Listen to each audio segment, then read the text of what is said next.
Yeah, 2010, it's your boy Drastic, linked up with B+, Hooking Them Lips Part 2. We done told y'all to bring your A game.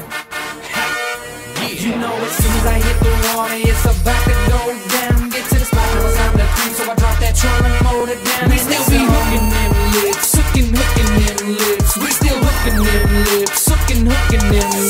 You know as soon as I hit the water, it's about to go down. Get to the spot, now it's time to creep, so I drop that trolling motor down. We still be hooking them lips, hooking. Hey everybody, welcome to North Rhodes Outdoors. My name is Tory Rhodes and you are watching Pro Talk. We're going to cover a couple of different topics today. Later on, we're going to talk to Clark Griem and Alton Jones about the integrity of sponsorships, meaning if you have one pro that this year sells a certain line as the best fishing line in the world, and then next year they're jumping to a different line company and selling that product as the best in the world, that's a pretty good topic. First, let's talk to Alton Jones about photo shoots. You ever look at the Bassmaster magazine cover and they got a huge bass on the cover with the perfectly placed bomber crankbait in the mouth? You ever wonder who catches that fish and how that takes place? Alton Jones is going to talk about that right now. Well, now on photo shoots, a lot of times we'll go to do an advertisement for a particular sponsor, and usually most of the time those aren't even fish that we caught. Those fish usually show up on site, and so you know, media is what it is, and so you're usually staging those shots. So I may be doing a commercial for a dipsy flopper, and I've got that bait in that fish's mouth, but probably somebody else caught that fish 2 days ago and they've been holding that fish. But when you watch the Bassmasters, you're seeing actual live real footage.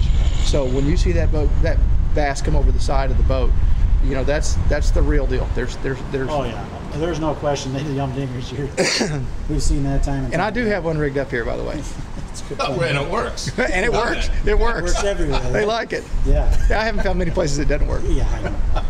One of the things that personally I find very irritating is if you're watching on camera and you see somebody, for example, hoist in a good tournament bass on, say, a Lucky Craft jerkbait, but then when they get to the weigh-in stage or do their post-tournament interviews and they say that they caught that fish on a different company's jerkbait because they're sponsored by them, I have a problem with that. And we're going to talk to Clark Griem and Alton Jones about that right now. You know, where it gets gray is if you're using one thing and say you use something else because they're a sponsor.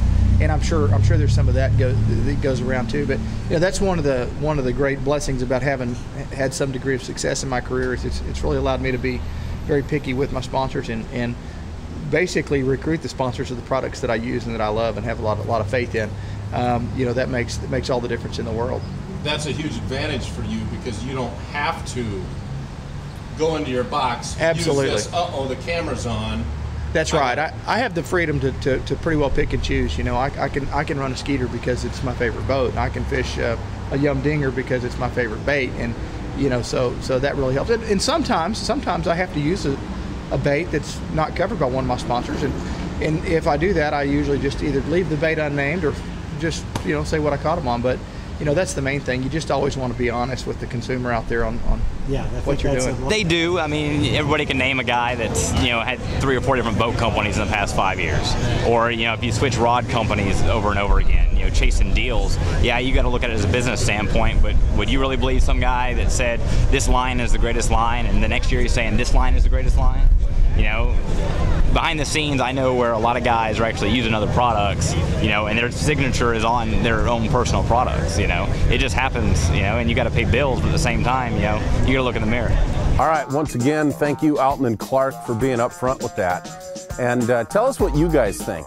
I'm sure I'm not the only one that notices that, so let us know what you think about that information. Just put your comments down below. Okay, everybody, next week on North Rhodes Outdoors Pro Talk, we're going to talk about time obligated to sponsors. Outside of the tournament season, how many days or how many hours do they commit to their sponsors? That's on next week's show.